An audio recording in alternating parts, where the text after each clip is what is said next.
Hey, what's up, everybody? Welcome to J&T's Fresh Take in episode 2. It's good to be back. T, how you doing today? I'm good today, fools. How you doing? I am doing awesome. Now, today, this episode, we're gonna talk a little bit about two things. One, trilogies that start off good and end up bad, and two, movies that are rebooted too soon, in our opinion. And this is, like I said in the first episode, this is just our take on Hollyweird comics and comic book movies having to do with Hollyweird or Hollywood, as it's normally called.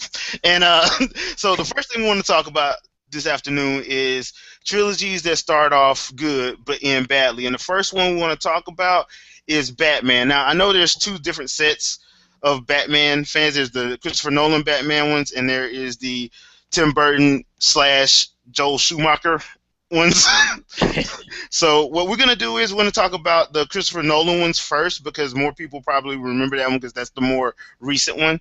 We'll talk about the Christopher Nolan ones first. Now, back in 2005, they rebooted Batman, the whole Batman series, and went with a more realistic, gritty, real world approach to the Batman mythos. Now, if you don't know who Batman is, which I don't understand how you could not, he's one of these staple characters of the DC Comics universe, and he is a billionaire who, through a traumatic childhood experience, decides to dedicate himself somewhat obsessively to fighting crime and basically becoming the world's greatest detective, as it were, and using the guise of theatricality and deception to strike fear into everybody, to all of his enemies. Well, that's the short version, basically. And in the Christopher Nolan set, what they did was they did a good job, especially in Batman Begins, of setting up the story. I believe, they mixed the new stuff with flashbacks, and I thought they married the two very well. What do you think, T? Do you think that was a very good assumption? I'm sorry, you broke out on me on the last Oh, little part. Sorry, I couldn't no hear. problem. No problem. On the Christopher Nolan series, when the first one, the Batman Begins, when they basically interlaced flashbacks with what was going on present in Batman Begins, do you think that was like a good way to like start that whole reboot thing off? Um, I didn't. It felt a little disjointed and like quick to me. Mm-hmm. In hindsight, that's why I feel about it. But at the time I watched it, I didn't. It didn't bother me too much. And I think they felt like, for whatever reasons, because we hadn't really seen Batman's, his past, played out really well on screen. Mm-hmm. So, because even the Tim Burton films did a flashback kind of deal to what happened to Batman as a child and what made him Batman. So, in hindsight, I wish they would have dug a little bit deeper Mm-hmm. into his origin, as far as his early origin.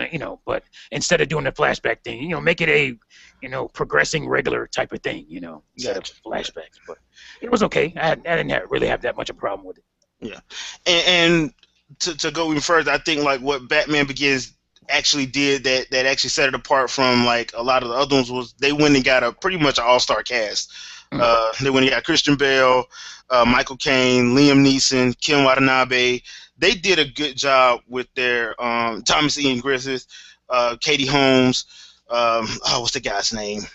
Uh, Killian Murphy, Oh, I think his Cillian, name yeah. is. Cillian Murphy, yeah. Cillian Murphy, yeah. They did a good job with getting a good, tight stable of actors to play these iconic roles. So that was great. I thought the movie was awesome. It was awesome for a Batman movie. I think they did a very good job representation wise and everything else. I did have a couple of problems with the whole gadgetry thing, but hey, that's just me. That's just me. I mean, I didn't have a problem with them having Lucius Fox in there, played by the great Morgan Freeman, but I did kind of have a problem with like Batman not building his own stuff. But hey, that's just me. That's just me. That's the comic book nerd coming out of me. But other than that, I thought it was a great movie.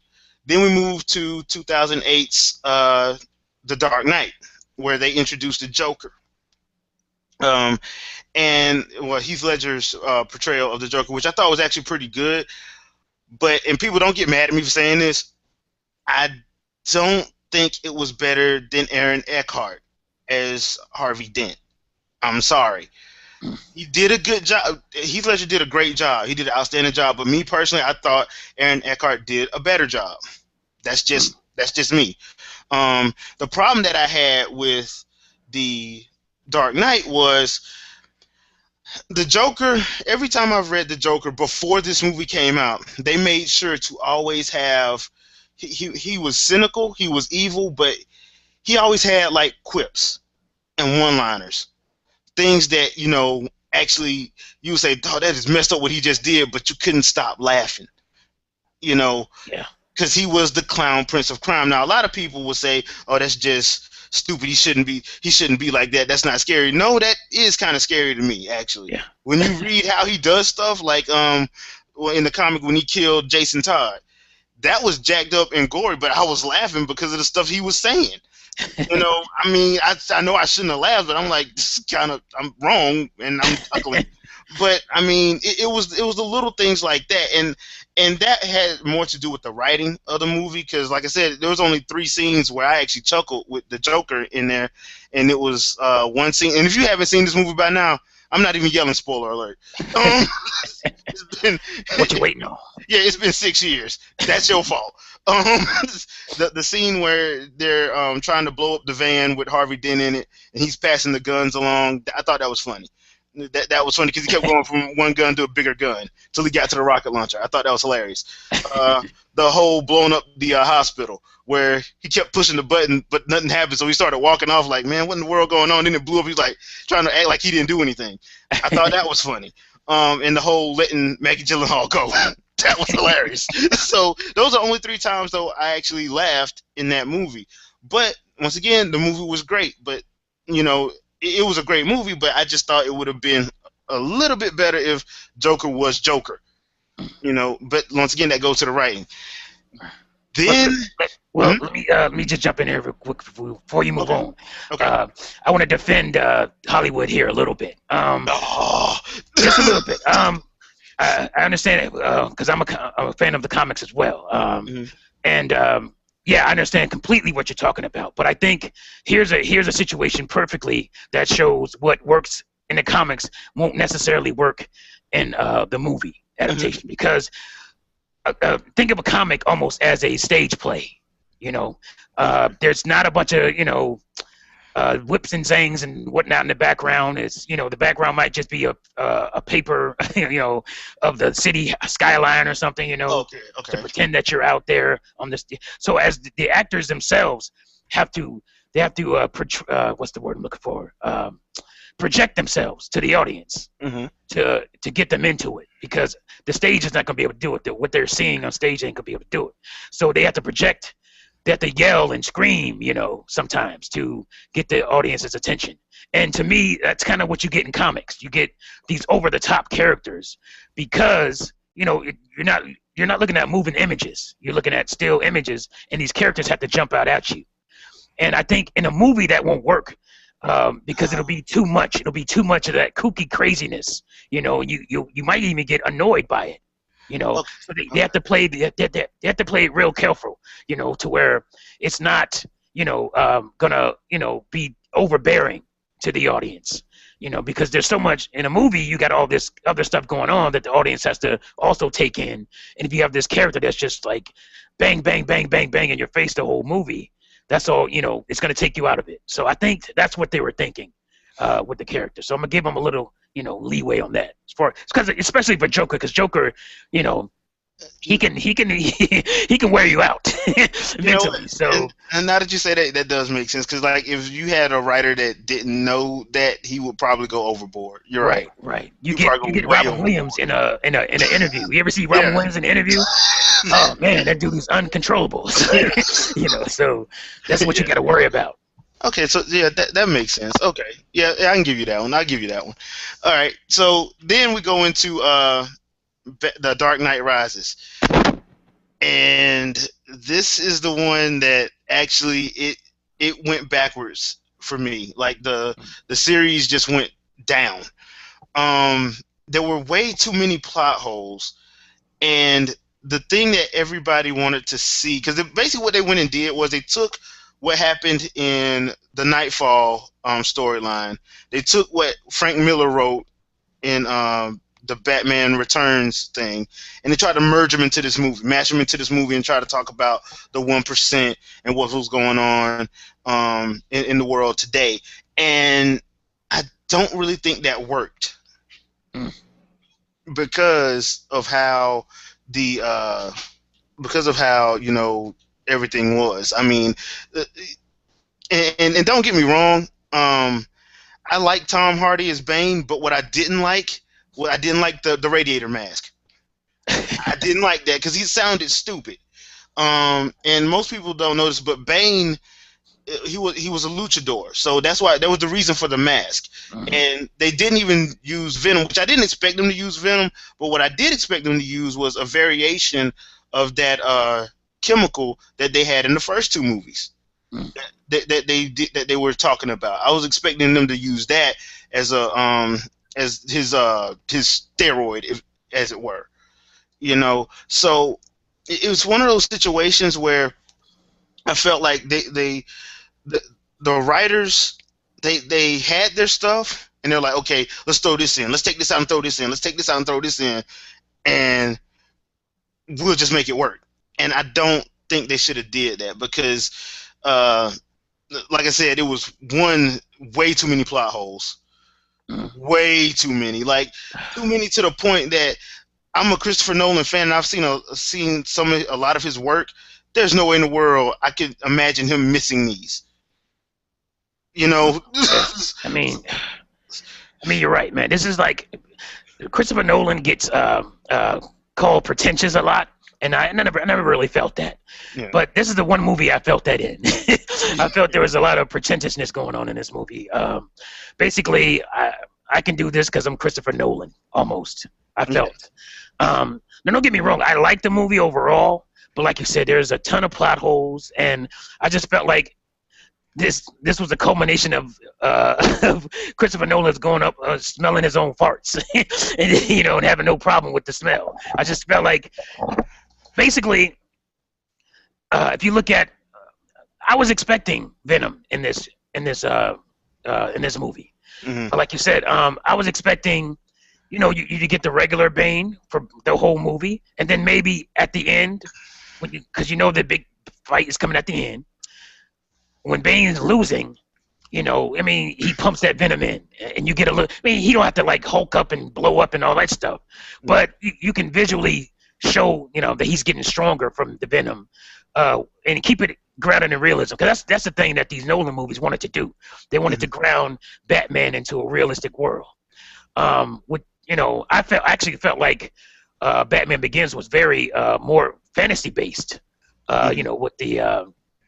With the what's his name's drug, Oh, Scarecrow's drug. yes, Scarecrow's drug. Yeah. That felt, fantasy based to me. Obviously, still grounded in reality, but it felt more fantasy to me. The Narrows. The Narrows just completely disappeared after Batman Begins. I was like, what Yeah, happened to the Narrows? You know, yeah, so I kind of had a problem with that because I felt like that was a cool. I felt like the Narrows was a character almost in Batman Begins. So yeah, I mean that like you said, there was so many plot holes. It just felt it felt rushed, and for a movie that was 2.5 hours long, to yeah, make it feel rushed, because it did drag. It dragged quite a bit towards the middle. yeah. The pacing was off. The pacing was way off. Yeah. And another thing, people, and this has nothing. I got nothing against Christian Bale. I really don't. But um, Batman would never brawl Bane. That wouldn't work. And that was one of the things that I was that had like that kind of upset me a little bit, was because I'm like, okay, look, Batman. He basically, as Batman, basically tries to pull like a Hitman Hearns and go in Bane's face, and I'm like, dude, Batman is too smart for that. And on top of that, Batman would have actually used his martial arts know-how, because he and it goes back to not having the venom in there, because every time, yes, he did get stronger, but he also got slower. So that's how Batman usually got around Right. Bane, Right. because Bane was indeed slower than him and he was faster. And that's the only way, because there's no matter what happens, there's no way you can train your pressure points. So that's basically what how Batman would beat him most of the time when he would beat him. It never came down to a barroom brawl, No. and I felt like that kind of like took me out of it a little bit. And once again, the reason why it took me out of it, I'm a comic book reader, so I understand what Batman is, because he's like one of those iconic characters. I know, I've read his comics, so I know how he's supposed to fight, and he's actually a brilliant tactician. He's not going to sit up in them barroom brawl Bane. He knows he can't. Right. I Now, mean, the foundation of this movie is what pretty much destroyed it, because yeah, Batman, basically quitting for 8 years. Was it 8 years or 7 years, something like that? yeah, Basically because his not so girlfriend died. I yeah, mean, I yeah. mean, I'm stealing a little bit from Screen Junkies. Shout out to Screen Junkies, by the way. They're honest trailers. I think Oh they yeah, touched on this a little bit. yeah, they Because did. it didn't make any it didn't make any sense for him. He became Batman because his parents got killed in front of him, but yet he's gonna turn into this hermit because his not so real girlfriend died. I mean, Away it from doesn't him. make, right? That doesn't make any sense. That's not Batman. No. He would be more Batman if that happened. So for him to basically quit and become this recluse hermit that lived up in his house, his museum of a house, Yeah. it just didn't work for me to begin with. So I didn't like the foundation that this movie was built on. Yeah. So And people, that's why, like, because we all know what DC's trying to do now. They're trying to do um, Justice League, and that is why, like, a lot of people's like, well, we need Christian Bale back. No, because no, that Batman is not going to work in that world. no, That Batman will not work in that world. I'm sorry. I mean, because you got to think about it. Most of those movies, outside of maybe the second one, you don't really see him as a detective that much. nope, nope. You really don't. You don't see him solving any kind of anything, really. Right. The second one he did like a little. They actually did a better job of showing him Yeah, yeah. do detective work and using like his different gadgets. But like the third one, oh heck, no, he ain't used nothing. He was right back. So I mean, you can't really have that Batman in a world with the heroes that they're trying to bring to the screen. It won't work, Right. basically. So that's why I'm like, I like I said, I like the first two, but I think like it went downhill because you're right, it does feel rushed. It does feel like maybe, like I said, it felt like they saw a story that they liked in the comic, and they wanted to let's go on and let's just pull it from here, here, here, and here, and here. Yeah. And you can't really do that if you don't know how the characters would react in certain situations. So I felt like you're pulling from Nightfall. You're pulling from, because people, once again, now this was out in 2012, so I'll do spoiler alert. Spoiler alert. They do a they do a scene where they do the back-breaking scene from Nightfall. The problem is it is not executed well. At all. So when you see it, you're like, he didn't break his back. All he did was put him on his knee and push him off, and it happened quick. Like in the comic, of course, they over exaggerated it, but you got the feeling that his back literally did snap. Yeah. It was poorly edited, Yeah. poor audio. Yeah, oh, Audio could have helped it a little bit, but that wasn't even that good. yeah. And, yeah, I mean, like I T. T. I think you just cut out for a second. Yeah. All right. Hold on. I'm gonna wait for T to come back. There he is. yeah. Yeah. Okay. There we go. a little snafu, but we back. I like the character of Bane. The thing, like I said, the Venom would have put him over the top. They could have hinted, maybe the CIA guys could have been talking about this drug or whatever that he uses, and you don't even have to see it until the end. Like I said, now all of a sudden he uses the Venom, and it doesn't have to be the Venom from the comic books, but just like something that almost like a steroid that enhances him quickly. People would have felt that. They would have understood that. So you give us that, and then with the um, what was I saying? With they just like Talia, they just Oh, like threw her in and threw her out. It was just like, what were they doing? What were they thinking? Like she's they pretty didn't play her iconic right. character. Yeah, and they did not play her right. It's like they Uh, didn't really know her character that well. And I'm like, dude, I'm sorry. That's why you don't kill Ra's al Ghul in the first movie, you know, or you put him in a situation where he may be dead, may not be dead, but you don't outright put him in a situation like they did in the first movie where he does and pretty much kick the bucket because to have Talia in there and the way they played her made no doggone sense. right. It made no sense. And I know people saying, well, this is the movie, this isn't the comic. It's based on the comic, deal with it. Hashtag So deal with yeah. it. So I'm sorry. I have to bring it up though, because that's the truth. I have to bring it up. I mean, the character was made in the comic. I mean, I don't have a problem because Talia, the way they've played Talia over the years, she's kind of a good guy, kind of a bad guy. She's more of a femme fatale. She serves her own interests.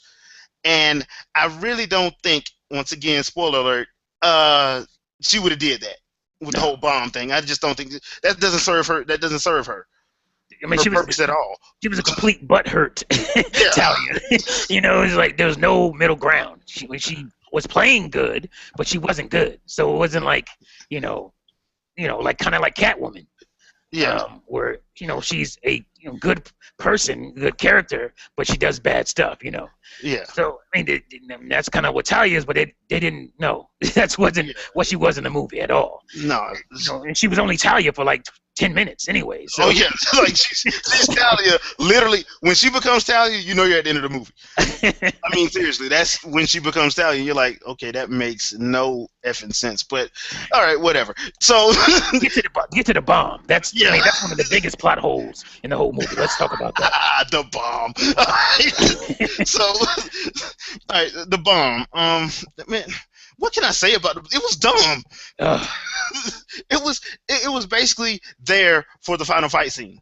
There ugh, was no other reason to have that bomb in there. I no, mean, it served no purpose. It really served no purpose. It's just, okay, we need to have this big action blowout sequence because we just need to have one. I right, mean, there's no way we can do this movie. It's supposed to be a superhero movie. We have to have a superhero type action thing in the third act. So let's just use the whole bomb subplot and then just make that the big thing at the end of the movie. Now, right. the part that really kills you about the bomb is when Bruce takes it out over Gotham Bay. And Ugh. it supposedly blows up. Okay, spoiler alert. How's this dude alive at the end of the movie? I'm like, I'm sorry, you can't swim with all that armor on and See, no breather. my guess is again, Aquaman this is showing up. Hollywood. Yeah, Aquaman. My guess is that he got out before he went out over the bay. It was just an editing thing, Okay. because that's what you can get away with in movies. You can get away with editing. With the shot we saw of him, kind of staring out, that could have been when he was still in the city, and Okay. they just showed you that later. And that's, so I'll give him a pass on that. But, the foundation, again, that shot was built on, which is the bomb, which is a joke because we're talking about a nuclear bomb that is leaking. Yeah. Okay, it's basically leaking for, what is it, 5 months or 6 months or whatever Yeah. it is. Everybody would have been dead. And so they're going on this timeline. Oh yeah, it's gonna explode at this very moment in time. How do you know that? Like, something could tick it off and it could explode way before that. I mean, it's uncontrollable at that point. So you can't tell me that our calculations say Yeah. at this point, why not just blow it up yourself? I mean, what's with the waiting for the time bomb to blow itself up? It's silly for a movie that's supposed to be so smart and so grounded in reality. That was dumb. That was really dumb. I mean, that was just dumb. Yeah, but and then once again I have to give it to the Screen Junkies, the honest trailers. If you already got the bomb, why don't you just blow it up? You don't need Exactly. to draw this out. You got the bomb in the back of your truck. Blow it up. What you waiting for? Matter of fact, Callie, you don't even have to be in the city when you do it. Seriously, pull over and let your minions blow it up. I mean, Yeah. it just doesn't make any sense. Like Yeah, that's to me that is a Hollywood problem. They knew that the movie was dragging, it was slow, and the only way to add tension was to put that bomb in it. I mean, that's what it was. The bomb was to yeah, add tension to a movie that was basically dragging. You yeah. know, And the killer about that's all of bad this, writing. That's what you call bad writing. bad, right? Atrocious writing. And Yes, the killer about it was, it would have been fine if they didn't say it was leaking. When you say it's leaking, it's right, leaking radiation. right. You're the one that want to be grounded in reality. It's like, Yeah, where are the sick people? The dude that's driving this thing around should be yeah, looking like your boy in the original RoboCop. yeah. You know, he came out with that With toxic all the waste. yeah. So like, dude, okay, y'all the ones that said this is gonna be grounded in Right. gritty realism. That's not real. So if they would have said, like, it wasn't leaking, they wouldn't. It was intact, and their plan was to get like the people on their side and then blow them up. Okay, Right. I can deal with that. But that's not what they were doing. And then the truck driver, he seemed like a normal dude. Does he not realize that he about to blow up with this bomb? Yeah, He's just driving around like he's driving around with 7 Up or something in the back. But it's a nuclear bomb, son. yeah, yeah. Talia gave me Christmas off this year. I can't believe it. Yeah, you gonna get the rest of the year off, Oh buddy. man, So you have no idea.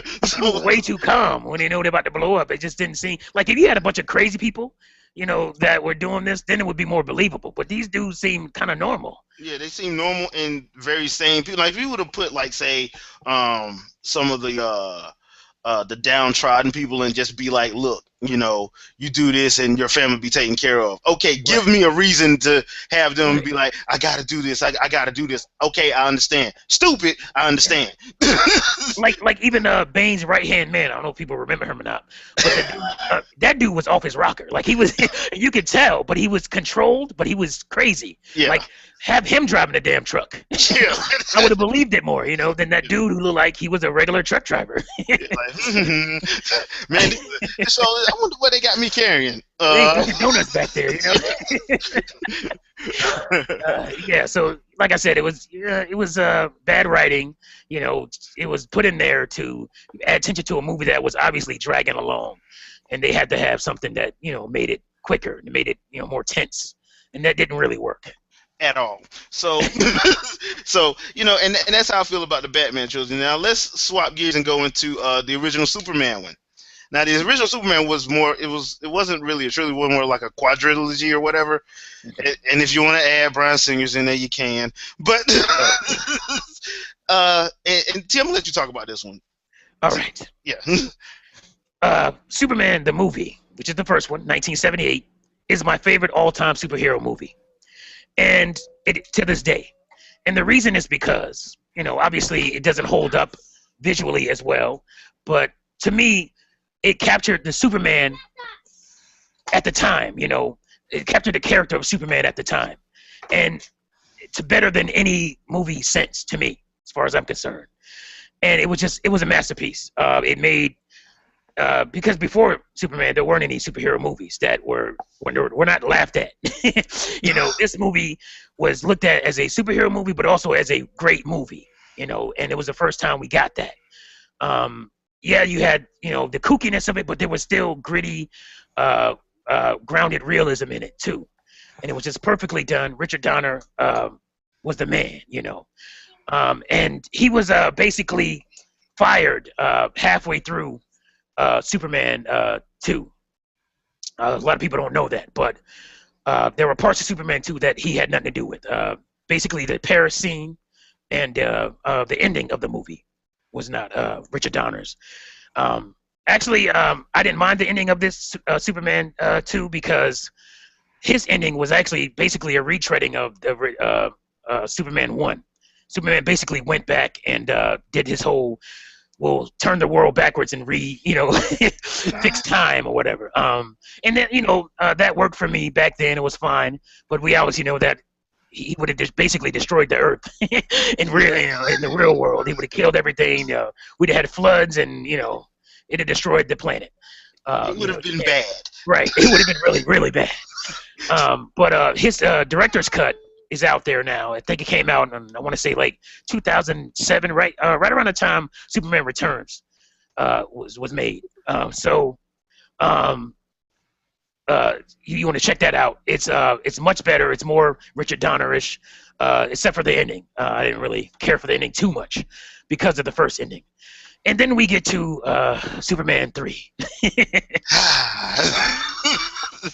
which is basically, I still haven't looked the guy's name up. I'm sorry. I don't want to be disrespectful to the man. But the guy who took over Richard Donner Superman movies, his name is Richard something. That's all I can give you. You have to look him up yourself.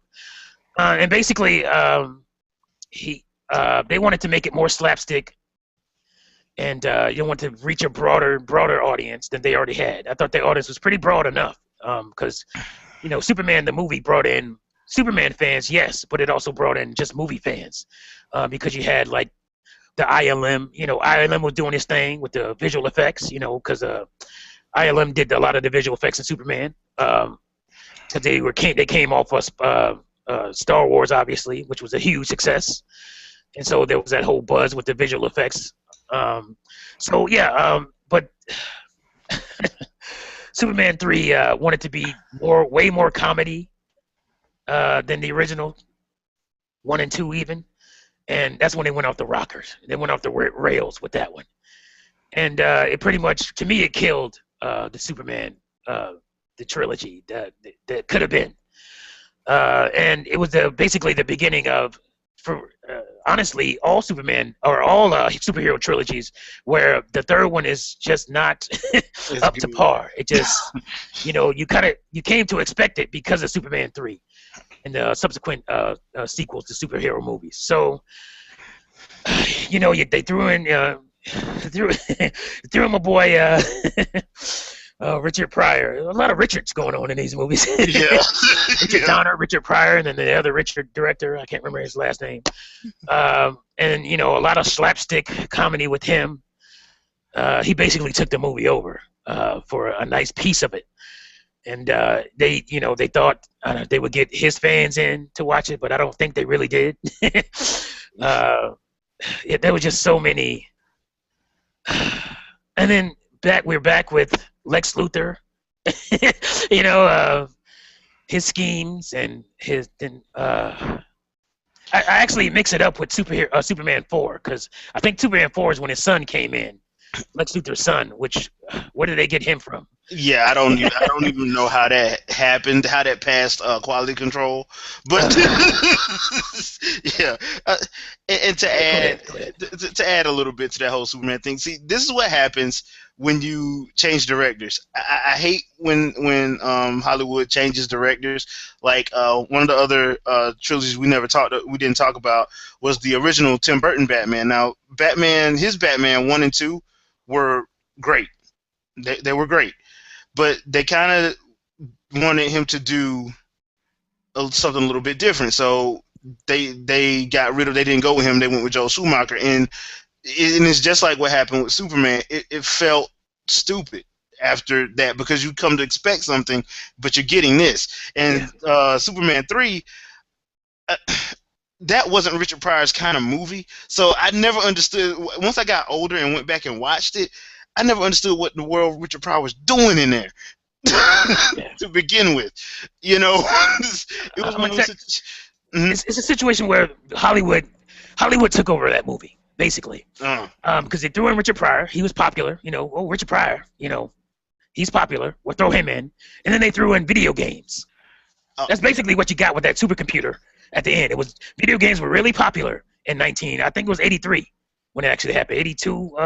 82, I think Superman 3 came out, somewhere around there. Yeah. So you had the arcades were blowing up. You had people really into video games. Businessmen were playing video games, and so they threw that in. They threw in the supercomputer, and that was basically a video game with the missiles shooting Superman, and that whole sequence. It was atrocious. Yeah. Utterly atrocious. And it was so all over the place. I got lost with that. I don't know what that substance was, that goop that they used for the computer that was like an acid. It was so confusing. Like, I don't know what they were doing. And then you had that lady who went into the computer and she became like a robot. It was just insane. Like that's basically Hollywood, stepping in and trying to, put all these ingredients in. Oh, this ingredient is popular by itself. This ingredient is popular. Let's put all these ingredients into one movie with Superman, and you get and make it Superman work 3. and try Right. to force it to work. And yeah, Right, and that's what happened with the original, Tim Burton's Batman mhm. trilogy. Was that Hollywood again? Batman, the original Batmans were awesome, and but they were kind of segmented. Like it was a certain audience, and Hollywood wanted to get everybody in. They wanted to sell toys. They wanted to bring in everybody into the Batman. So they tried to make it more lighthearted, with Batman Forever. They brought in Jim Carrey again. Jim Carrey's popular. Let's bring him in. Tommy Lee Jones is popular. Let's bring him in. And there was nothing wrong with those characters on their own. But the fact that's what Hollywood was trying to do. They were trying to bring in these popular ingredients and to make it more, broader, to broaden the appeal of the audience. And on the whole, I like Batman Forever.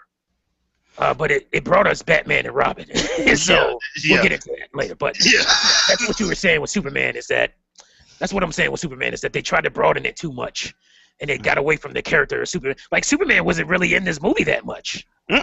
Not really. I mean, they Superman 3, focused. he was like, they focused way too much on Richard Pryor's character. Yeah.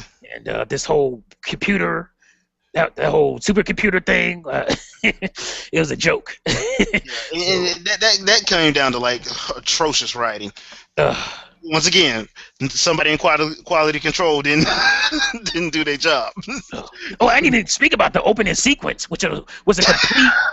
Oh my! What was that? It was a complete slapstick bit, something like out of you would see in like, I don't know, what was it called? The Three Stooges or something.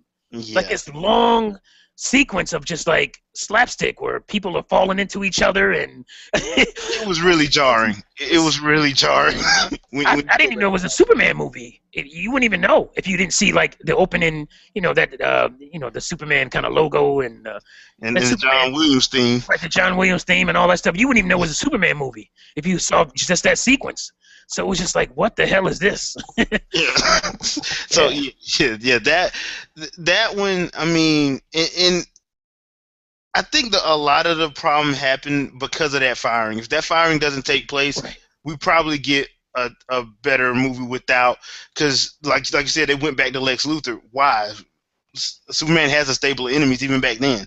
Right. He had a stable. I have no problem with Lex Luthor, but it's just that Lex Luthor. He couldn't get out of that goofy Yeah. real estate scam artist dude. I mean, come on. Yeah.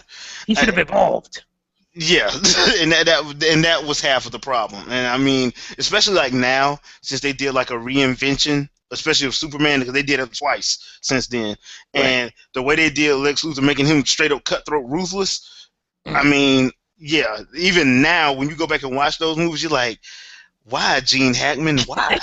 Like, I like you, Gene Hackman. You're a good actor. Why did you do this?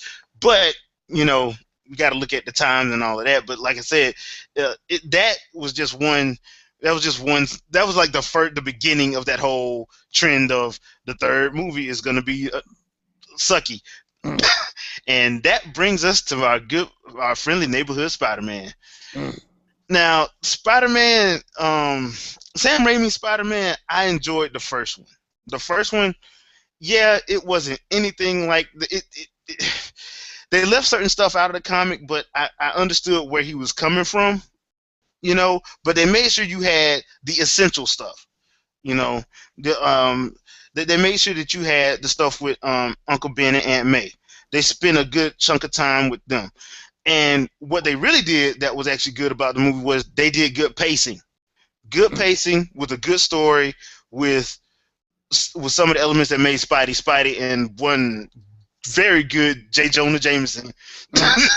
Because, yeah, J.K. Simmons, I will never want to see anybody else play Triple J. He was amazing. Yeah, because he played it just like I would see it in the comic. And that's the one thing they did keep the same. Like, they made sure he stayed the same as the comic.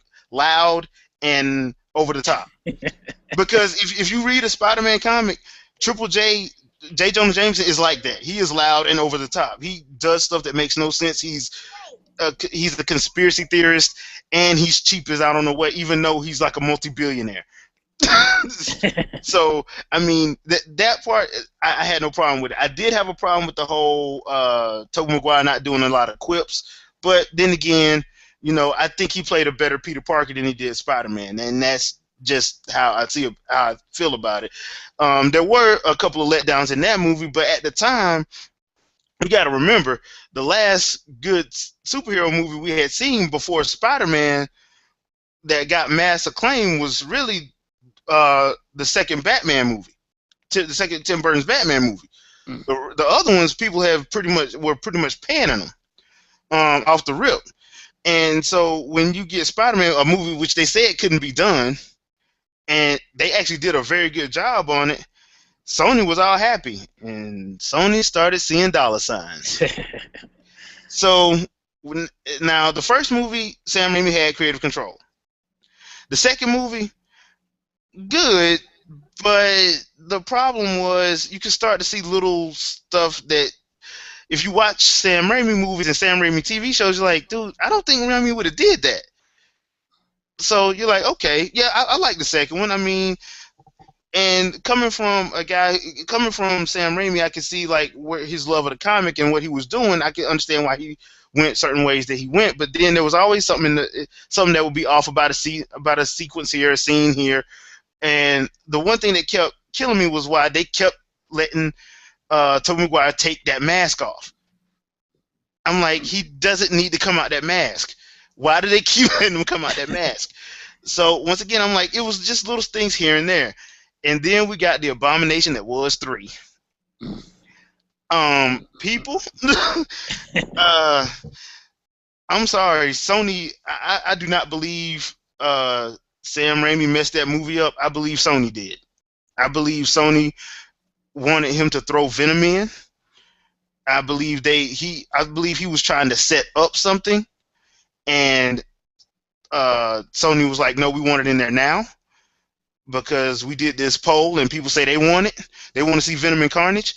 And I'm like, "Let the man set it up," because what he was doing was setting up the kind of how they did it in the comic with the black suit, and then him getting out of the black suit at the end of the movie, it getting on Eddie Brock, and then you go into the fourth movie. That would be pretty much Venom centric, him and Venom centric, but they didn't want that. And then we get the whole sequence with him being emo and dancing, and I no, hell no, that just wasn't cool. That just was not cool. I did not like that at all. So you get a movie that, to me, in the third one, felt disjointed, badly. It felt badly written, and it felt rushed.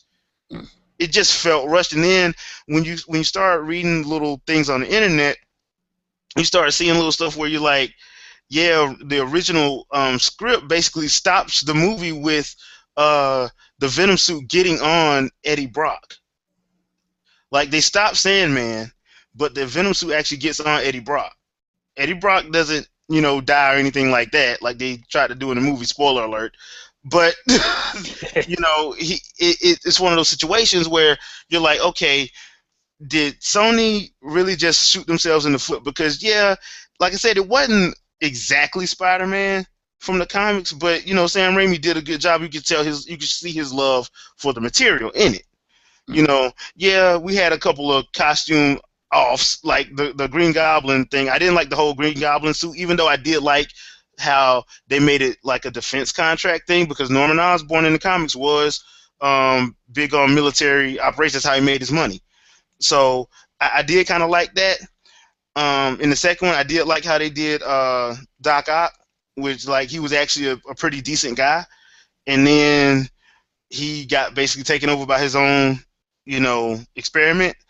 I kind of, even though that kind of really wasn't the case, but even in the comic, Doc Ock wasn't 100% evil. He was actually a scientist. He was just a scientist, basically. So, I mean, when you look at it, it's like, okay, I get where it's coming from, but that third one, I just didn't get it, and it felt like it was a cash grab. It felt like it was something that, you know, Sony was like, our first two did so well, we're gonna get this money. And then when the third one didn't make as much, you know, it kind of, people tried to, they kind of panned it, and it was kind of panned, and the blame was kind of left on Sam Raimi, and I don't think it was Sam Raimi's fault, honestly. Yeah, I mean, as a director, you're gonna get the blame. So Yeah, I understand it, but it was wrongly placed for sure. yeah, I'm gonna quickly touch on 1 and 2. I really, really liked 1, and I loved Spider-Man 2. Mm. And I feel like hindsight is 2020. Mm-hmm. A lot of people, especially a lot of the Amazing Spider-Man fanboys, they want to look back and say, well, I didn't like the mask for Green Goblin, and at the time, people loved it. Yeah. We had no problem with it, like, because because the movie had to be grounded in some reality. It would be a little hard in those days anyway, to just give you some guy in green painted face, Yeah. They wanted to make it more a technological thing, because obviously Oscorp, that's what they do over there, and they wanted to they still stayed true to the character. I thought I can't think of his name. Willem Dafoe was awesome as a Green Goblin. Awesome. I mean, I just love I'm a Willem Dafoe fanboy, so I just love him as an actor. So I just thought he was awesome as a Green Goblin. And I feel like nobody can do it better. I could be wrong, because I felt that way about the Joker with Jack Nicholson, but I felt like Heath Ledger got him a little bit. But in some ways anyway. But yeah, I thought he was awesome, and I just loved the arc. I loved of Doc Ock in part 2. I love that you got to see Peter as a student, and he was going through all this trouble and juggling a girlfriend, and he was just he was going through hell. Yeah. You just never saw that in a superhero movie before. You never saw a superhero struggle. How would your real life be affected by being a superhero? And I just thought that was awesome that we got that in Superman or Spider-Man 2. I'm talking about Superman. Spider-Man 2. I just thought that was awesome. You felt for Peter. You felt for his character, even though he was this awesome badass superhero. He was still a human being. Who had problems. I just thought that was awesome that they were able to, to pull that off so well. Yeah, because he wasn't rich. He's not a rich. Right. Yeah. He was struggling. Yeah. He had like 5 jobs. I thought he was Jamaican. Yeah. And I can say that because I'm Jamaican, so don't get mad at Jamaicans. and that's one thing. Like, and I just want to add this: the reason why I think a lot of people like the Spider-Man stories is because Stan Lee wrote him as a real person. He's a real guy. He's not rich. Yes, he's a genius, but he's got problems. He's a genius. Yeah. He's that really smart guy in class that doesn't have a lot of money. So that they made him real. They made him real. And that was so awesome to me. And there was some definite Raimi in that movie, like the scene where Doc Ock, when he first gets it mailed to him and he's in the hospital, and they start to wake up. That was total Raimi right there. That scene was, the editing, the sound design was all Raimi. That you could throw that scene in like Army of Darkness. Yeah. And it would fit right in, So I loved it. That was, that gave me goosebumps. I was like, oh, being a Raimi fanboy. So I love that scene. I just love that movie. I thought the arc was great. I thought the ending and all that stuff, it just got you really hyped for part 3. And part 3 was such a letdown. Like I said, I'm a defend Raimi. It was totally Sony problem. Sony's fault this movie wasn't good. Because like you said, they saw the writing on the wall, they saw the money on the wall, and they saw the polls, and we want Venom, or we want Venom in this movie, and same Raimi wanted to set up 4, 5, and 6. We would have got Sinister 6 with him. I think done right. Done the right way, and not rushed like you're about to get is rushed. So yeah, I mean, he wanted to set that up. And Sony back then, maybe even Sony now, they didn't, they're a little, they want it now. Like, they're rushing too much. And he wanted to set this, this grand sextilogy up that you never got from anything. Like even Star Wars failed Yeah, with the sextilogy. yeah, that's So true. That's true. I think he would have been the first to get it right. A grand like opera, a superhero opera. I think he would have got it right. And they forced him into doing Venom, and I think he just said, "F you." I Yeah. think that whole emo scene was a big F you to Yeah. Sony. I think he was thumbing his nose with that scene. That wasn't something he was creatively thinking was going to be good. I think he knew he could get it past them, Mhm. because of the executive.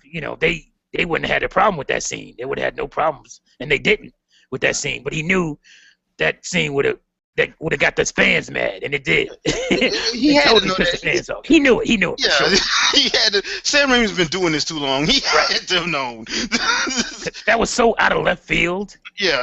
That had to be a like, f you, Sony. I'm gonna really get you back with this scene and destroy Spider-Man for a few years. Yeah. you know, And, that's what he yeah. did.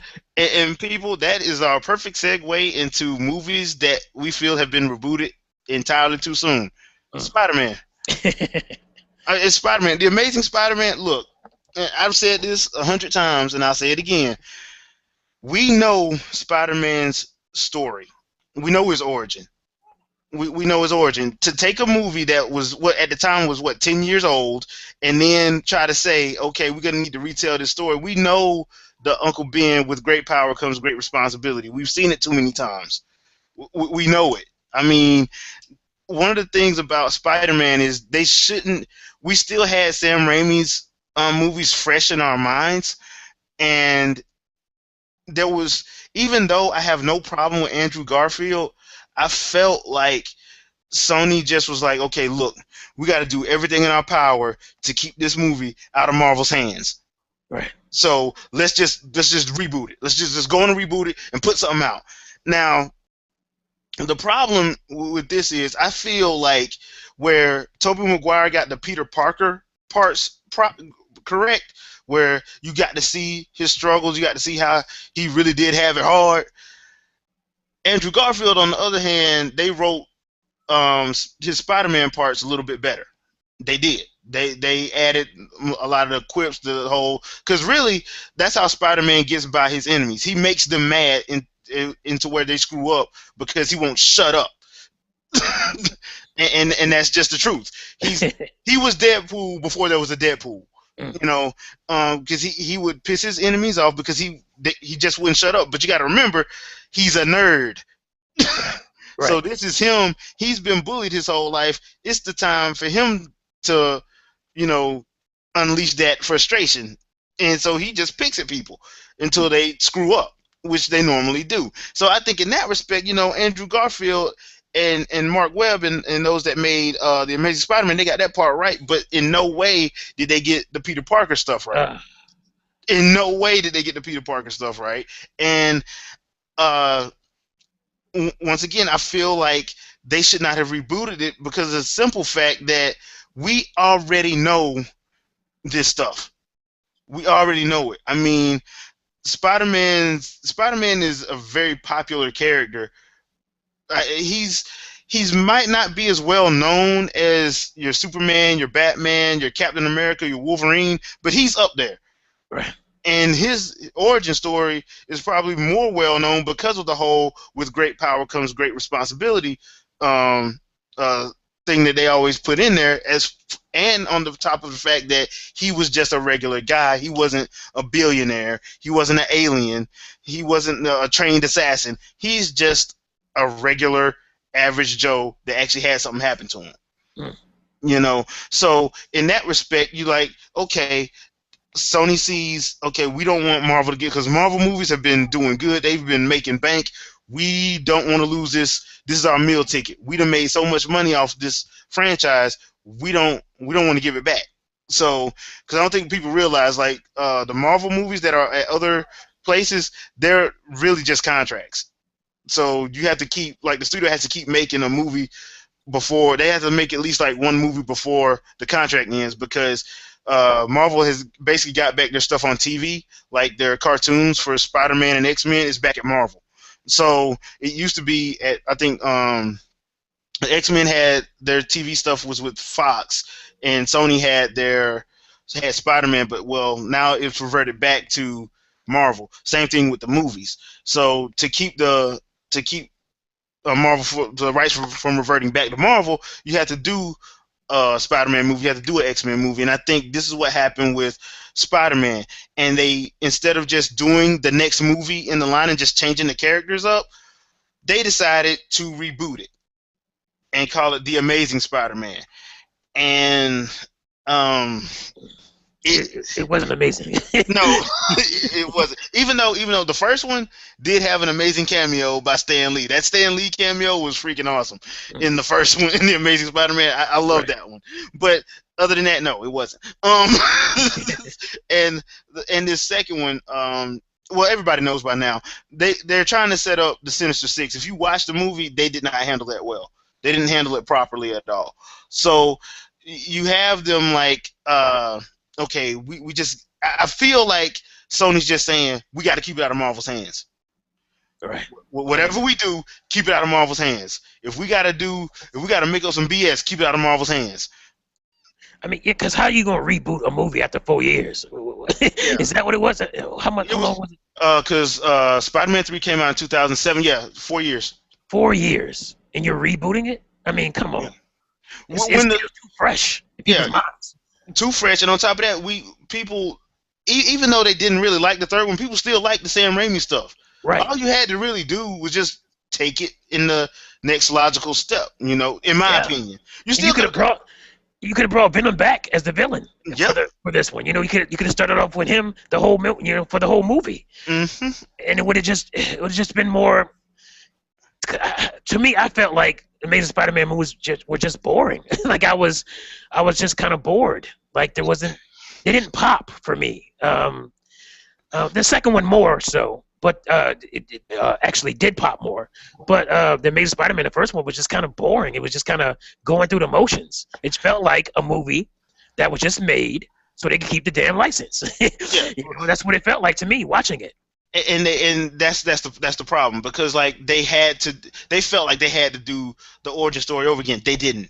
Oh, They I didn't. mean, there was nothing compelling to me about Lizard. Nothing No. compelling to me about him. And he's one of my favorite Spidey villains. Exactly. Yeah. I mean, in the comic books, he was way compelling, but in this movie, he was just kind of there. I don't know. It just didn't work for me, and there was a lot of cheesiness and corniness with the that didn't work. That worked in the Sam Raimi movies to me, because there was some cheese in those movies, but it felt like they were trying to be cheesy. It felt like this movie was trying to be not cheesy, but it was like with the construction workers putting out Oh yeah. that was so corny. Yeah. Because what, he couldn't swing without those arms. He couldn't swing to that building without those arms being set up for him. I mean, Even though there was like 3 skyscrapers on both sides.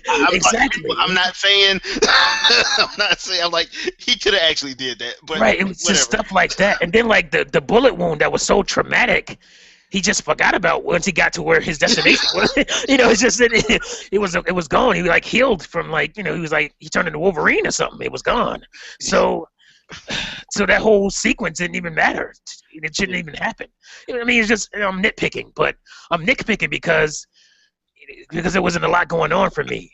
I hate it. Like I felt like I didn't like Aunt May character in this movie. I felt like she was annoying. I didn't like Uncle Ben. I felt like he was kind of a dick, to say the least. He didn't feel like the homie kind of, coddling, trying to protect Peter. He didn't feel that way. He didn't feel like a father figure. He didn't feel like a father figure. He just felt like he was there. He was just. He felt like a foster father figure that was there. Yeah, Just he felt like he felt like a foster parent. yeah, I'm here to get this check, and that's the only reason why you here. Once you turn 18, get the hell out of my You better house. do what I say. Yeah. It just didn't feel. He didn't feel like he cared. I don't know. It just didn't feel loving to me, like the original Uncle Ben. I got sad. I got teary eyed when the Uncle Ben died in the first one. So Because that sequence, and I'll tell you why. Because that sequence, they set it up. they set it up They right. set it up right. And matter of fact, They didn't take it shot for shot. They changed a couple things from the comic, but it was pretty much what happened in the comic happened in that movie. Right. They just updated it a little bit because they had my boy Macho Man Randy Savage. Oh man. Yeah, so like I said, the reason why you felt that because they set it up in the Amazing Spider-Man. They did not set it up. You didn't give a damn about Martin Sheen. You Nope. wanted to shoot him. you Yeah. know, Seriously. Seriously. I mean, you really just didn't care. And I'm sorry, people, but that happens when they reboot something that they shouldn't have rebooted. Oh.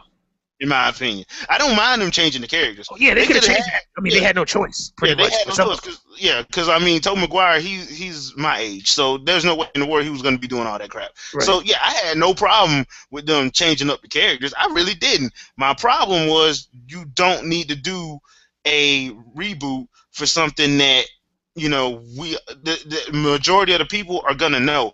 And Right. before people start saying, "Well, what about those people who didn't watch the first ones?" Okay, um, people, the fact of the matter is the majority of the people already know that origin. Another origin that they already know, which is our second movie on this list, is the Hulks. Right. Okay, you know what happened to the Hulk? He got blasted by gamma radiation, and his anger pretty much manifested itself into a big hulking beast, Right. basically. And I like the way, like, I remember reading a interview that they did with Stan Lee when he was talking about how he came up with all these characters, and he was like, he basically, the Hulk is America's monster, like Godzilla, basically, but he's misunderstood because he really don't want to mess with nobody. With a little Dr. Jekyll, Mr. Hyde in Yeah, there too. with a little Dr. So, Jekyll, Mr. Hyde in there, but when you think about it, Bruce Banner don't want to mess with nobody. Hulk don't want to mess with nobody. He just want to be left alone. right. But people keep messing with him and pissing him off, Yep. So, and it manifested itself. Now with the Hulk, um, okay, this is one of those times where I think like it it didn't need to be rebooted per se, but they did need to go a different route with Oh the yeah, movie, for sure. which they did because originally Fox had the movie and they went and got Ang Lee. No disrespect to Ang Lee. I love Ang Lee as a director. I think he's pretty good. There's only one movie Ang Lee did that I didn't like. I'm not gonna name what that movie is, but there's only one movie that he did that I didn't like. But he's not a comic book type director. So while they did have good actors in it, Eric Bana, Jennifer, what's that lady's name? Come on, Jennifer. man. Jennifer Connelly, that's my Yeah, wife. Jennifer Connelly. Yeah, I couldn't remember. I knew it was. Yeah, I just couldn't get the last name. Jennifer Connelly. Sam Elliott was good in it as Thunderbolt, and Nick Nolte as the Absorbing Man. They did a good job. I think they did a decent job. At the time, this came out in 2003, so at the time, the CGI was still being, because everybody knows technology changes like every 6 to 8 months. So Mhm. the CG, yeah, it looks bad now, but back then it was fine. It Right. really was fine. It was pretty Um, good actually back then. yeah. So I mean, and one thing that I like that a lot of critics didn't was the comic book strip panel thing. I actually thought it was fine at the time. At the Hmm. time, I thought it was fine because the way they shot the scenes that they did with that, it made sense for them to do it the way they did it. It, Yeah. it didn't make me bored. And You know. Spider-Man did a little bit of that too. People forget Yes. the Yeah. original Spider-Man movie did that too. Yeah. They did that too, but they didn't get paying for it. Hulk did. Yeah. But and a lot of the Hulk's problem, the first Hulk problem was it. The pacing was messed up. Pacing, yeah, the pacing was bad. They did a good job to me story wise, but the pacing was messed up. Now Marvel actually got the rights to that back, um, and they did their Incredible Hulk. Now, what they did that I liked that they did was they didn't try to do the origin story. What they did was they glossed over it in the credits, which was Hmm. perfect Perfect. I thought it was because perfect. we knew it already. We had the TV show. You grew up on a TV show. You watched that. You Yeah, had those people who knew that story, and then you had people who watched Hulk a few yeah, years before. So they already knew. We already yeah. know Hulk. We don't need to see him go back in there and push his friend out the way. We know. All Right. right. So they did it in the credits. It was a good idea. The only problem that I had with the Hulk per se was the problem was it I mean, was too Incredible soon. Hulk. Yeah, the Incredible Hulk was too soon because, like I said, John Hurt. I didn't like John Hurt as Thunderbolt Ross. I like Sam Elliott Right. because Sam Elliott has that cowboy quality to him, Yes. and that's Yes. what Thunderbolt Ross is. He's a cowboy. He's reckless. Yep. So I liked him as Thunderbolt Ross. I love myself some Liv Tyler. So don't get it twisted. But I like Jennifer Connelly better. I like Jennifer Connelly better. Yeah, Yes. but don't get it twisted. I love myself some Liv Tyler now. Don't think I'm hating on Liv Tyler. Oh I no, not at love all. Liv Tyler, but I just think Jennifer Connelly played it a little bit better. Um, She was more believable as Betty or Betsy. yeah. Now Ed Norton. Um, I don't really know what to think about Ed Norton in the role because to me, I think Eric Bana played the quiet Bruce Banner better, Yeah, in for my sure. opinion. And I think he just did it better. I think Eric Bana did it a little bit better. No disrespect to Ed Norton, but Ed Norton played it. Uh, uh, I, I couldn't get behind him. I couldn't root for him a little bit. Yeah, I I think just think, I think he had a good amount of creative control. I think he did some writing, yeah. and yeah, he did right. Uh-huh. So I felt like that might have hurt the movie a little bit. That he had as much control as he had over the director even. Yeah, So that's why he wasn't in Avengers. Yeah, people. There's a whole story about that, which is actually hilarious. But yeah, that's why yeah, he wasn't in Avengers. Because it's just one of those situations where Marvel, they had a guy who could actually write and was a good actor, and they was like, okay, yeah, we'll let you do this, save us some money. Yeah, he turned into a control freak apparently. yeah, So they were like, nah, dude, we ain't dealing with you again. But I mean, like I said, The Incredible Hulk was not a bad movie. Now, it had pacing issues, but I don't care who you are. The last 30 minutes of that movie oh boy, where they destroy Harlem, he turned into a little kid all over again. yeah. I mean, Watch I'm that. sorry. I'm sorry. I don't care who you are. The last 30 minutes of that movie, even the most hardened critic could not get mad at the last 30 minutes of that movie. Mm-mm. But I mean, when he punches the car, he breaks the car in half, and he yeah, punches and wears them as gloves. Oh man, yeah. that was awesome. Yeah, and people, that's what I'm saying. I'm like, it had its moments, but once again, I think it was rebooted too soon because of the simple fact that we all know it. But what they did, I have to give the Incredible Hulk props. I have to give Marvel props on how they did it because, like I said, we already knew the origin story. We didn't need to see that again. So what did they do? They put it in the credits as a flashback. Hmm. Fine. Hey, Works for me. yeah, works for me. So I don't have to go through that again. They kind of made it like a sequel, if you will, to the not only the first movie but to the actual '70s show because they showed Yes. him traveling a lot. They showed him doing a lot of the traveling that he did in the original '70s Incredible Hulk, which I like that show. Yeah, It was I a love little that bit show. it was a little bit before my time, but back in the '80s and '90s, they replayed all that stuff all the Yeah, time. I watched it on replay. So Yeah. So I mean that to me, and I'm sorry, but that show did have like the saddest outro music ever. oh But man, so sad. yeah, but I mean it was kind of like a sequel to both of those, as well as a reboot. Um, Yeah, man, that's what I loved about it because it paid homage even to the original Hulk movie, or yeah, the Hulk movie, but it also paid homage to the comics and the TV show. I yeah. thought really well. Yeah, and that's what actually got me to start liking. Everybody know about Iron Man, but I actually started liking what Marvel was doing with the Incredible Hulk. When I saw how they did that, I'm like, you know what? I can give y'all props because that's actually smart. I don't know why Yeah. people's hating on the Incredible Hulk. I really don't. But I didn't know like, people were hating on it. I didn't even know. oh boy, there was a lot of people hating on it because they Uh, were hating on the pacing issues. They were hating on the fact that they felt like the Hulk was too big. mm. You know, Actually, they made him smaller in this one than they did the Hulk. He was yeah, like 15 to 20 feet tall yeah, to get up to in the original Hulk movie. yeah. Incredible That's what Hulk, I was they saying. kind of brought him back down to a Like more 9 feet, manageable I think. size. Yeah. Yeah, like 9 feet. Yeah. So I mean, it's one of those situations where you have to like when you have to see the critics that are talking about it, and then you'll understand why they Right. hated on it. But yeah, How you feel about Tim Roth? I see Tim Roth. He's an up and down actor to me because when Right. he's a bad guy, he's awesome. Yeah. When he's a bad guy, he is awesome, and I liked him in the movie because he was a bad guy. He's doing what he does best. He's he's a bad guy. He was basically an asshole. But the only problem that I had was Emil Blonsky is Russian, Right. and they actually go out of their way to say he's Russian, but he don't. But he was raised in England. Uh, They should have did that. They and just should have left that out. I feel like Tim Roth could do a Russian accent. Apparently, he didn't want to. I guess I guess not.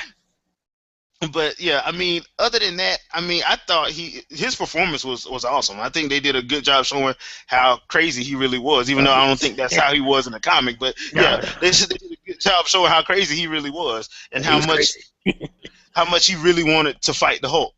He really wanted to fight the Hulk. Oh yeah. So I'm like, I think they did a good job. And like I said, if the problems that I had with like the character parts was I just didn't. John Hurt was not believable as Thunderbolt, No, no. and Liv Tyler. As much as I love myself some Liv Tyler, I just think Jennifer Connelly just played Betty a little bit better. Yeah, I think even John Hurt's mustache even looked fake. Yeah, It was like I don't know if it was fake. It was one of those fake deals, but you knew you knew Sam. What's his name? Sam Elliott. Sam Elliott's mustache was real Yeah, because you saw it in 1,000 movies. yeah. He ain't cut that mug since. So he ain't cut that mug since the '60s. So I mean, and So that's he what. was real. Like you Yeah, felt he was perfect. So like, yeah, yeah, I just wish they would have brought back those people. And obviously, if they didn't want to bring back Eric Bana because he kind of lost a little steam yeah. in acting, after Troy, pretty much you didn't really see him that much and stuff. Mhm. So if they wanted to, in hindsight, I wish they could have brought in who's playing him now, Mark Mark Ruffalo. Ruffalo. Yeah, They'd have brought in Mark Ruffalo back. That would have just been perfect. yeah, I think hindsight is 2020, like I said earlier. But, yeah. And that brings us into our last movie that was rebooted too soon, The Punisher. Now, people, the first Punisher that Fox did with Thomas Jane, John Travolta, I forgot what the lady was I that thought you were played gonna count the Dolph Lundgren one. I wasn't gonna count that. Okay, I'm not counting yeah, that. we'll forget about that one. That didn't happen. Uh, but the one with Thomas Jane, people give that movie crap, but the movie wasn't that bad, and I'll tell you why. The stuff in the Punisher comic. Now, I'm not as big of a Punisher fan as a lot of people are, but there were some things that they did in the movie that were actually what Punisher would do, what Punisher would say. Because Punisher, while he was when his family got killed, yes, he went off the deep end. He did go off the deep end when his family got killed. Because in the original comic, it went because the original comic he was a Vietnam War vet. When he came back home from Vietnam, the mob wanted him to do something. He said no. The mob killed his wife and kids, and then he just basically went on a war against the mob.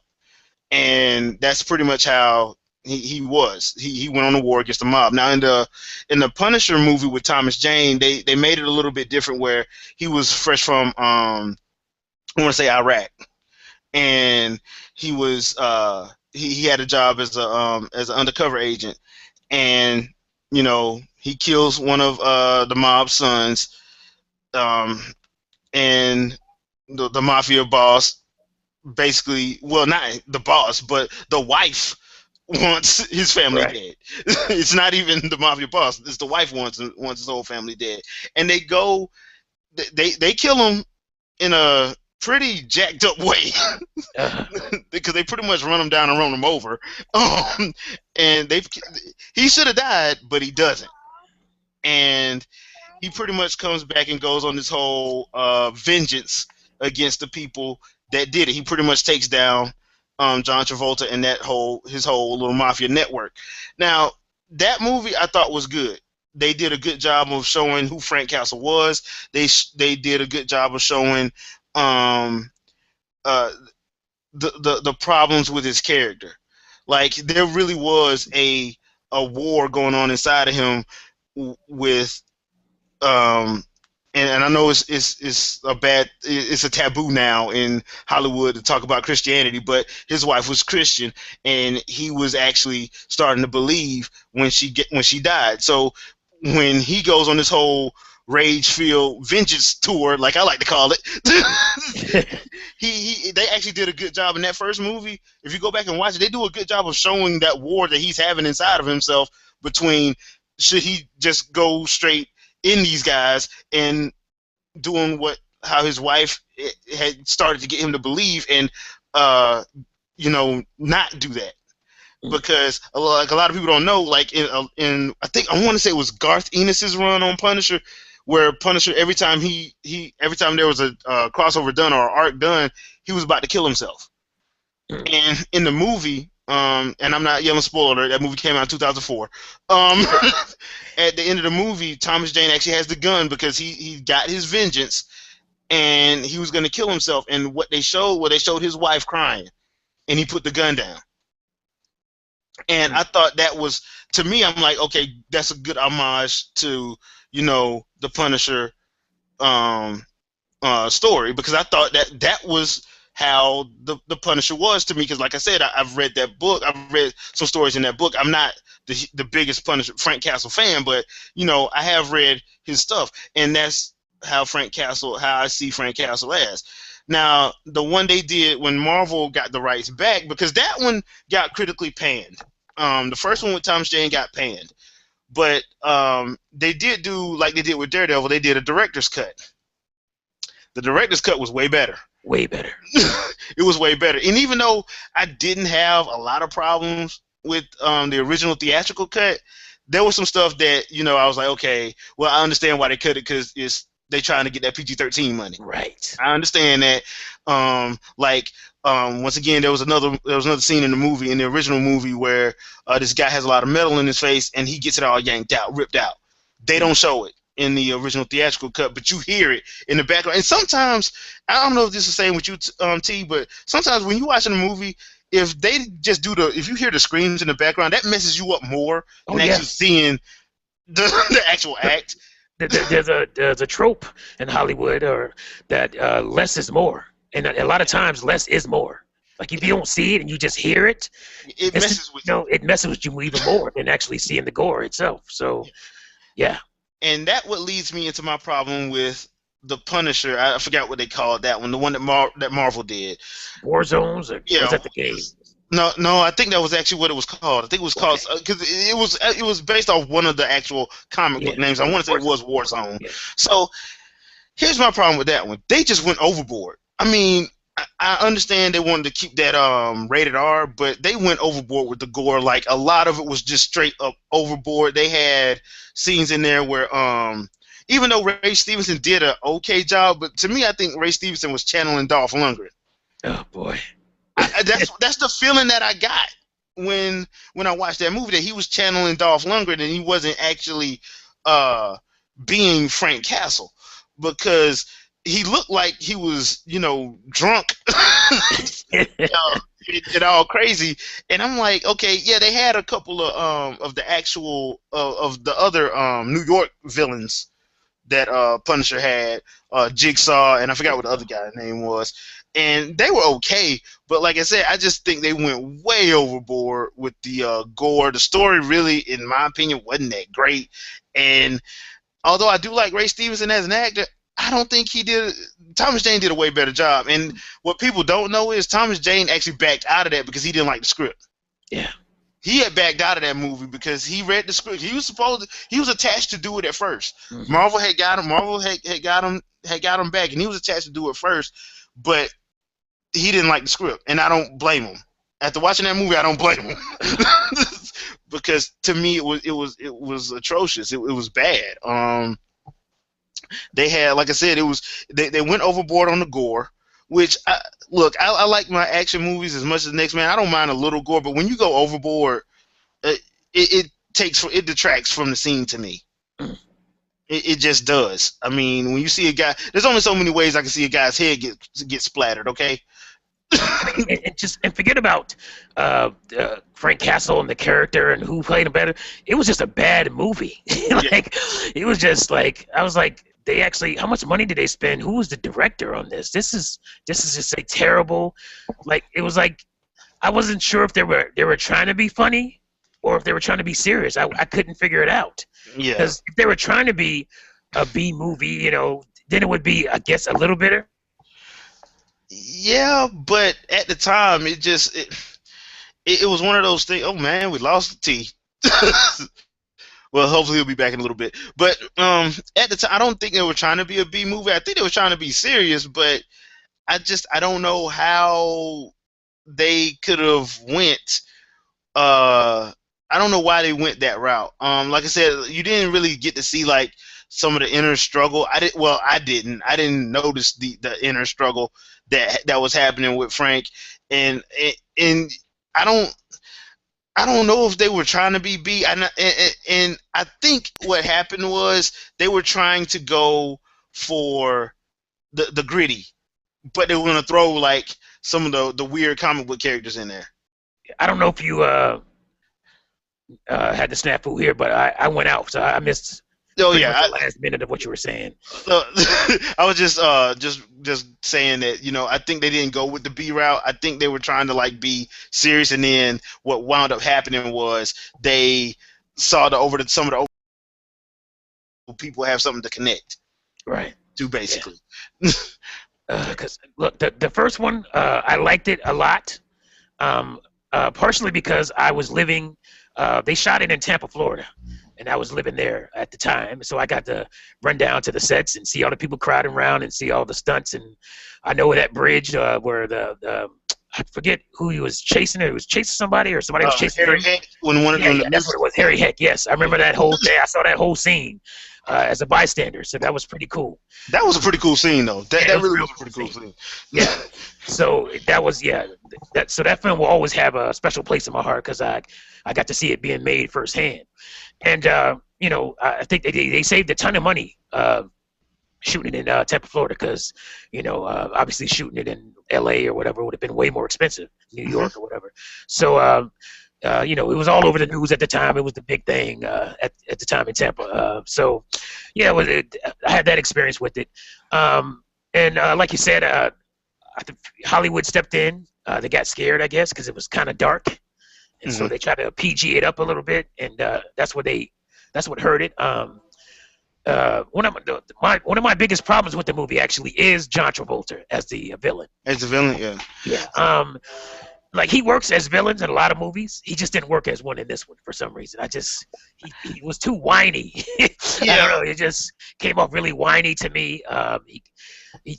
His character kind of took me out of the movie. And like you said, it was his wife Yes. who initiated the Olivia's, whole murdering of the Olivia's family. So he was just kind of doing what his wife told him to do. pretty much. So, But and I think now that I think about it, if memory serves me correctly, and I may be wrong, so whoever has read that arc in Punisher, y'all can correct me. If I'm not mistaken, Olivia Saint was the boss in the comic. I think her husband was dead yeah, I'm not at the even like time. I'm not a big Punisher guy, so I don't really know Yeah, myself. So yeah, we could be, she could be the person. yeah, But if that was the case, you know how she met her end.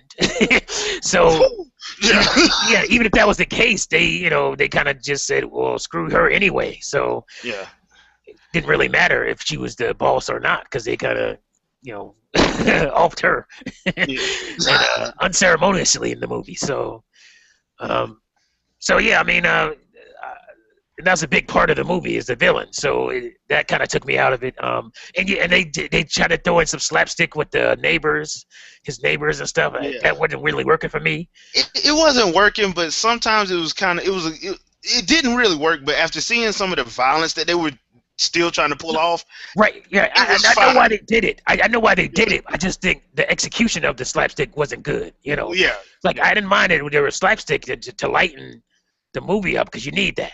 yeah. But I just felt it wasn't good slapstick. It wasn't good, Oh yeah, it was. sidekick comedy. Yeah, So yeah. I completely agree. I completely agree with you especially on that the one. Bobo character, especially I just thought he was annoying as hell. Yeah, uh, I didn't mind what's his name, who's pretty good in everything he does.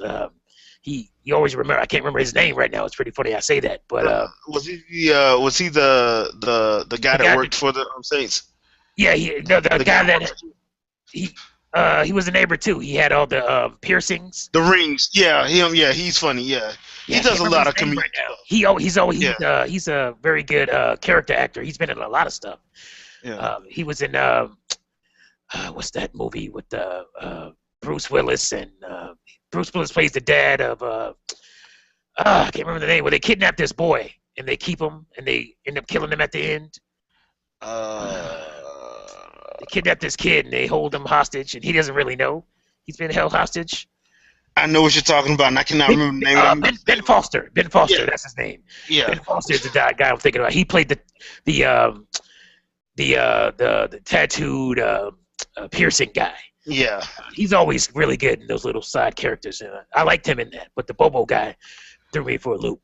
But yeah, I mean, the first one was good. The director's cut was, like I said, way better because they cut out the whole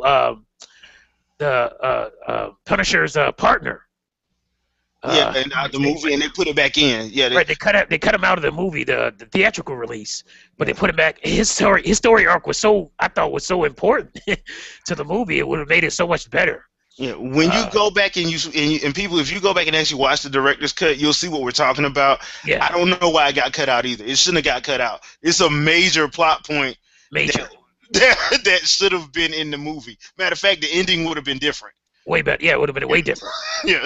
So yeah, I mean, but like I said, I'm not the biggest Punisher guy. I love the character. The idea of Frank Castle. I love his character.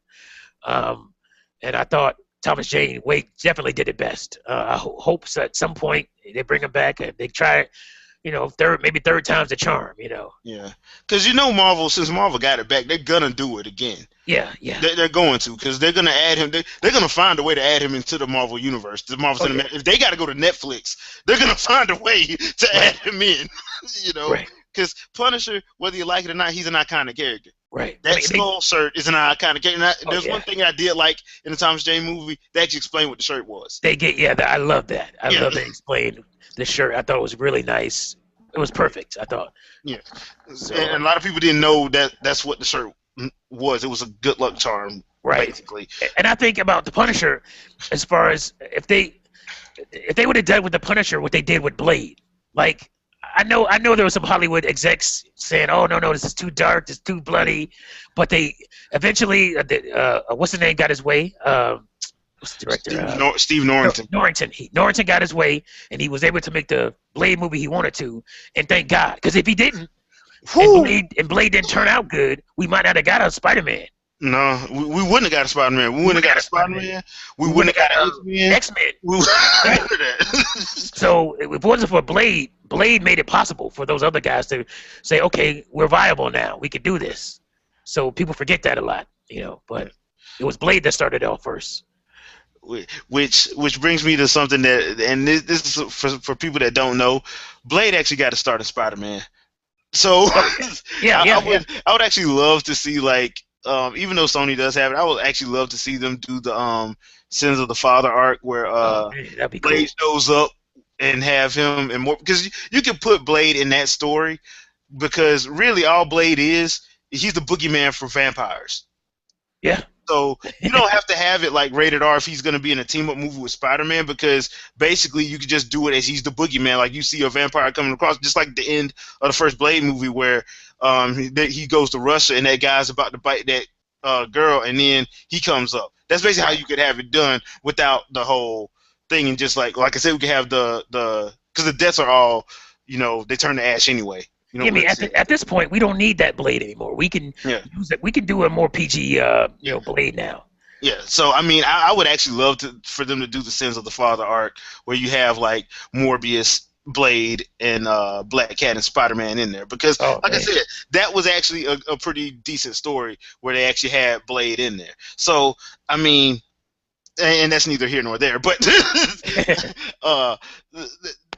that's one of those things where you're like, you know what, I would love to see them do that now, because I feel like now in especially as in regards to superhero movies, it's become more accepted. Right. People aren't as scared of it, as it is. The only thing now is I think I just don't want to get to the point where they just go overboard and think everybody can do it because everybody don't need a movie. No. Everybody does not need a movie. Every comic book that you think of does not need a movie. All right. I mean, they're testing the waters really with Guardians of the Galaxy here because Yeah. that's pretty obscure. That's not the most well-known comic out there. So And that's one of those ones where like they've just done a reinvention of that one as well, and it's pretty good now. But you know, there are going to be some people who are going to be like, I like the old Guardians. right, It's one of those situations where you're not going to be able to please everybody. But I think this whole test, I think it's a test run to see if they can actually pull off like a Kree movie or a Nova movie or something like can we pull this off? right. And if it works, hey, you just opened up the whole the whole new can of worms. Seriously. So, you got anything else you want to add since we went over those two topics?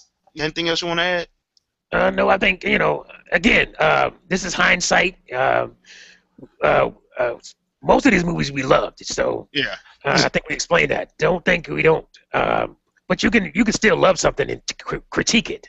So yeah, just remember that. yeah, yeah. Don't get too upset about it. Like I said, a lot of these movies we do love, and we. This is just our take on some of the stuff. Because like I said, I spend a lot of time watching a lot of movies. All right, so Oh, because I like movies, especially I like good ones. So when they start going down in quality, I kind of get upset a little bit. So right. I mean, but yeah, I mean, I think I think people are like this little discussion. Like I said, because you'll be able to find with anything, you'll be able to find something that you don't like. Oh yeah, nothing's perfect. Yeah, So nothing's really perfect. So, uh, that pretty much does it for this episode of Fresh Take. Mrs. T, you want to get your outro? this is Mr. T of the Mr. T Show, fools. So, thanks for joining us again for another wonderful discussion, and join us next time. Yep.